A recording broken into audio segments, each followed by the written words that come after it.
আসসালামু আলাইকুম। উদাহরণ 21 একটা অঙ্ক আছে। অঙ্কটা হইল একটি বৃত্তাকার মাঠের ব্যাস 124 মিটার। একটি বৃত্তাকার মাঠের ব্যাস 124 মিটার। মাঠের সীমানা ঘেঁষে 6 মিটার চওড়া একটা রাস্তা আছে। রাস্তার ক্ষেত্রফল নির্ণয় করো। তাহলে এই উদাহরণটা করতে গেলে আমাদের এটা সমাধান করা লাগবে। সমাধানটা কি আমরা একটু দেখি, যে এই পাশ থেকে সমাধান ধরি। এটা একটা বৃত্ত, মনে মনে কল্পনা করি অকেন্দ্র বিশিষ্ট। এটা একটা বৃত্ত, এই বৃত্তটা হলো অকেন্দ্র বিশিষ্ট। আচ্ছা, এই বৃত্তের এই প্রান্ত থেকে এই প্রান্ত পর্যন্ত দূরত্ব আমার দেওয়া আছে 124 মিটার। তার মানে এই প্রান্ত থেকে এই প্রান্ত পর্যন্ত দূরত্ব আমার কত দেওয়া আছে? 124 মিটার। লিখব দেওয়া আছে ব্যাস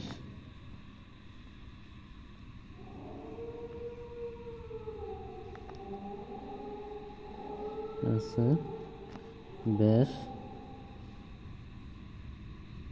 আমরা জানি ব্যাস মানে কি 2r, মানে দুইটা ব্যাসার্ধ মিলা একটা ব্যাস হয়।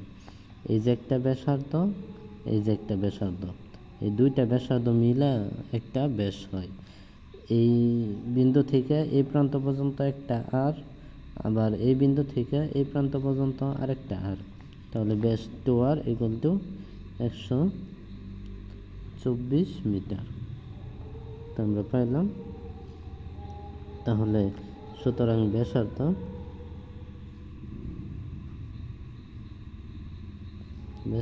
আর ইকুয়াল টু 124/2 মিটার। 124 দুইটা ভাগ করলে কত মিটার হয়? 62 মিটার।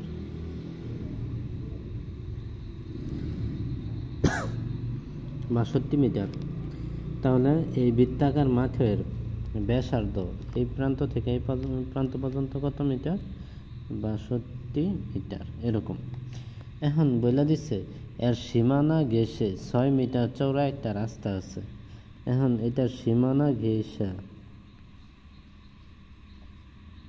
একটা রাস্তা আছে কয় মিটার চওড়া? 6 মিটার চওড়া। এদিকটা কয় মিটার চওড়া? 6 মিটার চওড়া।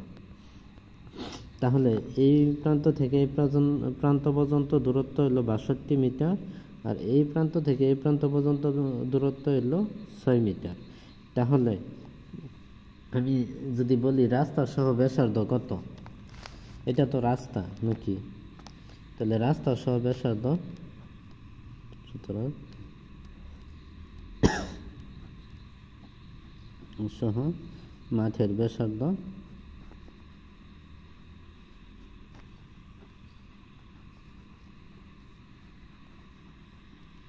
রাস্তা সহ মাঠের ব্যাসার্ধ এই প্রান্ত থেকে এই প্রান্ত পর্যন্ত 62 আর 6 কত? 68।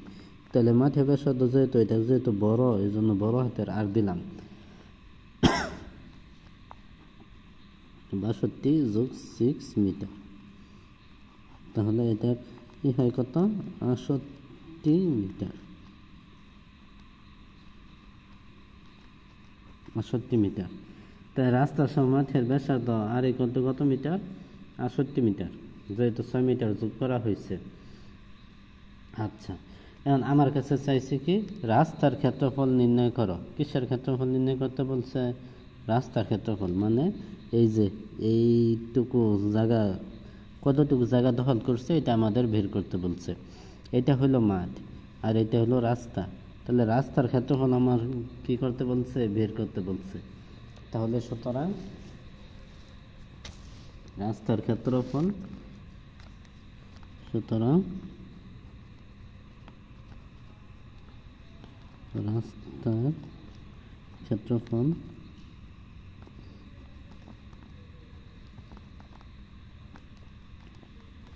আচ্ছা, আমরা রাস্তার ক্ষেত্রফল কখন পাবো? যখন এই সম্পূর্ণটুকুর ক্ষেত্রফল পাবো, ওইখান থেকে ভিতরের মাঠের ক্ষেত্রফলটা বাদ দিতে হবে।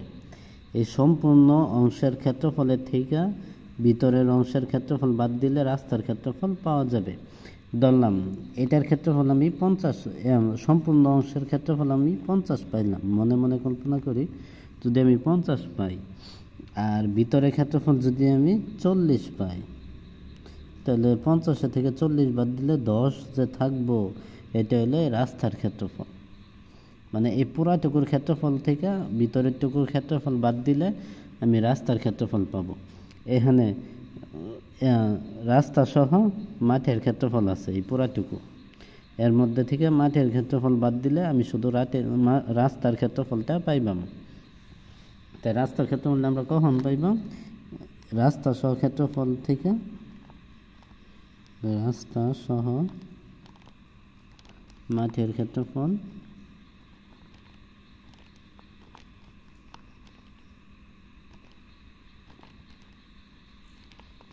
রাস্তা সহ মাঠের ক্ষেত্রফল বিয়োগ রাস্তা সহ মাঠের ক্ষেত্রফল বিয়োগ শুধু মাঠের ক্ষেত্রফল। এখানে রাস্তাও আছে, মাঠও আছে, এইটুকুর মধ্যে রাস্তাও আছে, মাঠও আছে, এর মধ্যে থেকে শুধু মাঠ বাদ দিয়ে দিলে তো রাস্তার ক্ষেত্রফল পাওয়া যাইব, মাঠের ক্ষেত্রফল।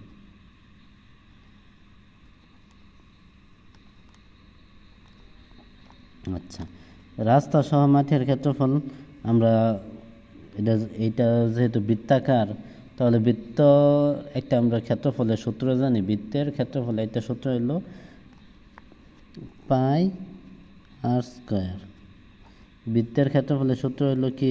পাই আর স্কয়ার। এটা যেহেতু বৃত্তাকার, রাস্তা সহ মাঠের ব্যাসার্ধ হলো বড় হাতের আর, এই জন্য এখানে বড় হাতের আর দিচ্ছি। এখান থেকে শুধু মাঠের ক্ষেত্রফল বাদ দেন, মাঠও তো একটা বৃত্তাকার, তাহলে পাই।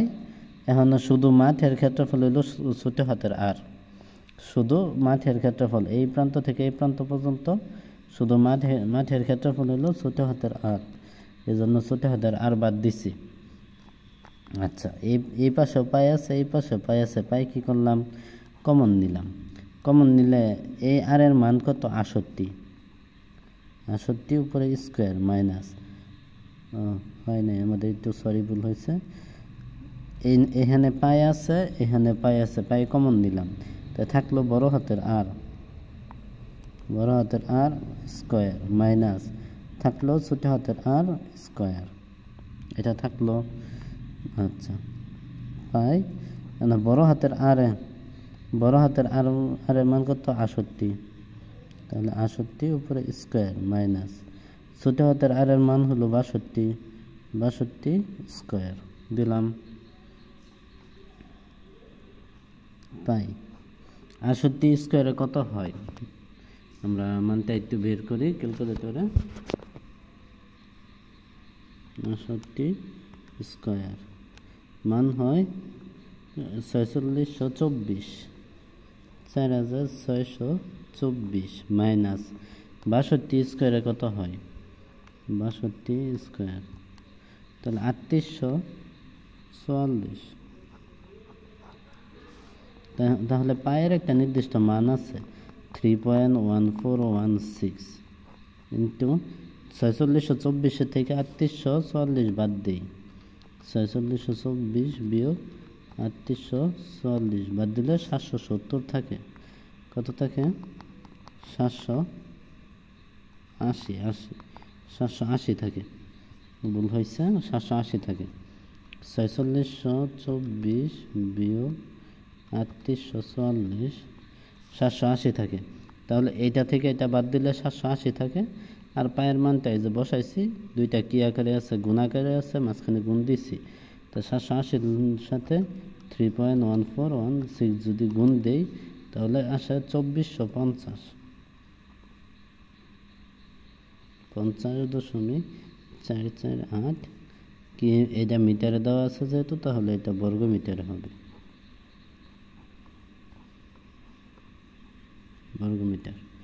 এটা হলো উত্তর, আমাদের পুরো অঙ্কটা হলো এটা।